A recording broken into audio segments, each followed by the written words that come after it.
Le Classico, c'est la guerre. 5-1, 5 buts. Malheureusement, pas de clean sheet. Tu connais Iñaki Peña. Pedri, extraordinaire. Lamine Yamal, joueur du mois, encore décisif une fois de plus. Et aujourd'hui, il aurait dû finir avec 2 passes D et peut-être un but extraordinaire, un extérieur qui a failli finir en pleine lucarne. Une attaque du tonnerre qui fonctionne toujours. Un grand Lewandowski. Le retour de Gavi. Des pièges du hors-jeu de malade. 3 points d'avance sur le Real. Au Classico, il y a trop d'enjeux. La première place, l'honneur, la dignité et surtout la série d'invincibilité du Real. 33 buts marqués, 10 buts encaissés en 10 matchs, 27 points pris sur 30 points possibles. Sacré démarrage de la part d'Hansi Flick. Sans manque de respect, j'aimerais me réjouir de cette victoire. Mais battre Séville aujourd'hui, ça représente plus que ça représentait avant. Séville qui était une institution du football espagnol. Un match compliqué. Aujourd'hui, j'ai plus peur d'affronter Osasuna, le Celta Vigo, le Betis, et j'en passe. Majorque, et je vous parle sérieux, c'est triste de voir ce que Séville est devenu. Mais on s'en fout, on a pris les 3 points. Les gars, dites-moi en commentaire qui est votre homme du match, parce que là, il y a des candidats. Regardez-les, mais regardez-les. Ils ont planté 28 buts en 8 matchs. Un classico, c'est un classico. Venez maintenant. Vous avez roulé sur tout le monde durant toute la Liga, là. Il est temps d'avoir un vrai adversaire. Le rendez-vous est fixé dans 6 jours. Soit vous nous roulez dessus comme vous roulez sur tous les adversaires actuellement. Vous mettez clairement le championnat à l'abri. Parce que je vous le dis que ça sera un match crucial. Soit nos joueurs vont se servir de ce match pour se remettre d'aplomb. Vous savez que ça ne sera pas simple au Santiago Bernabéu. Maintenant, je parle, hein. Mais voilà, je suis pas serein. Il y a le jeu du Barça et le jeu du Real. Il y a un jeu et il n'y a pas de jeu tout court. Ça va pas changer en un match. Si on n'arrive pas à faire ressortir les plus grandes individualités de notre équipe le jour du Classico, ils vont nous rouler dessus parce que dans le jeu, on ne peut pas faire quelque chose contre eux, je vous le dis. Si je me trompe, c'est bien. Tant mieux. Depuis 6-7 matchs, j'ai pas l'air de me tromper. Les gars, ce Classico là, j'ai jamais été aussi hypé, je crois. Il apparaît tellement dans un moment crucial de la saison qui va être motivant. Et Madrid, s'il vous plaît les frérots. Ils ont commencé à beaucoup trop sourire. Faites le nécessaire. On peut le faire.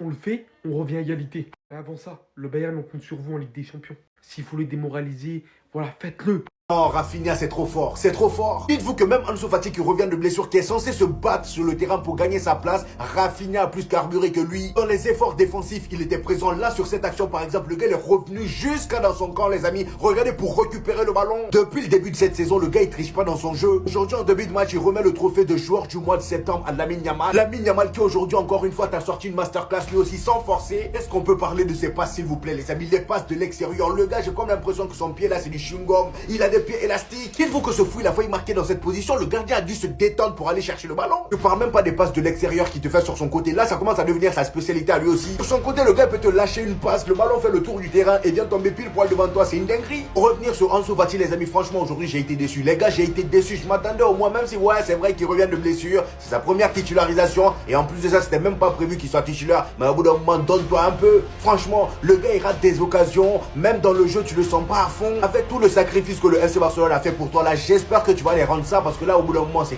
quelle histoire. Toi tu reviens de blessure de je ne sais combien de temps. Et là t'es sur le terrain. Tu te donnes pas à fond. On te voit jouer comme si t'étais timide. T'es pas timide mon frère. À l'ancienne c'était toi le Lamine Yamal non? Bref donnez-moi vos avis sur son match aujourd'hui. Allô?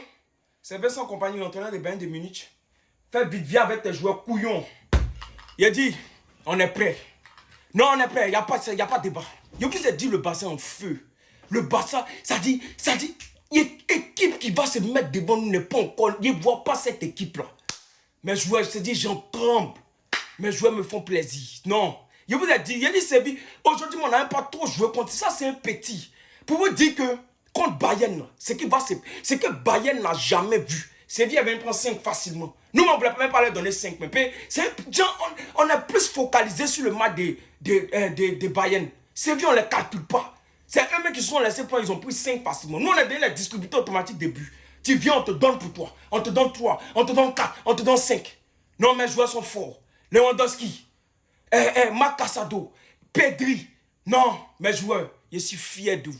Je suis fier de mes joueurs. Il n'y a pas équipe. J'ai dit cette année-là, équipe qui va se mettre sur notre chemin n'est pas encore née. On rafle. J'ai dit, Bayern à tout à l'heure. Bayern tout à l'heure. Le Bayern et le Real, vous êtes prévenus. C'est Manita ce soir. Encore une fois, le flickball ne ment pas. Le flickball régale toujours. On commence le match avec un penalty provoqué par Rafinha, conclu par Robert Lewandowski. S'il vous plaît, je vois sur Twitter, arrêtez de faire les gars de mauvaise foi. Il y a penalty, s'il vous plaît, arrêtez. Et par contre, les gars, je reconnais que Baldé devait prendre jaune. Pedri qui a récidivé contre Séville et qui les a réallumés sur une passe D de Lamine Yamal et une passe fantôme de Koundé qui laisse passer entre ses jambes. Pedri, s'il fait ça, c'est qu'il a mis ses lunettes et qu'on voit plus ses yeux, tout simplement. Y a rien à gratter. Et le doublé de Robert Lewandowski qui dévie la frappe de Rafinha. Rafinha qui encore ce soir est l'homme de l'ombre, celui qui fait briller Lewandowski, qui crée le penalty et qui tente la frappe qui sera déviée par Robert Lewandowski, qui lui permet d'inscrire son doublé. Rafinha qui est bon défensivement comme offensivement. Saison que Robert Lewandowski est en train d'envoyer, c'est du lourd. 14 buts en toute compétition confondue et 12 buts en Liga. Le Pichichi commence déjà à se dessiner. Un doublé de Pablo Torre ce soir. 5-1, c'était un récital. La performance de Koubarsi ainsi qu'Inigo Martinez, c'était du très costaud. Quand tu vois le niveau affiché par Casado, tu te demandes comment il ira au banc. Parce que ce qu'il monte depuis le début de saison, c'est vraiment trop costaud. Cette image, les gars, elle est tellement symbolique. On a assisté au retour de Gavi. Et pour sa première action, il a fait une faute. Mais ça, je vous en ferai une vidéo. Sinon, vous, les gars, vous en pensez quoi? Rano, Snap, on s'ennuie.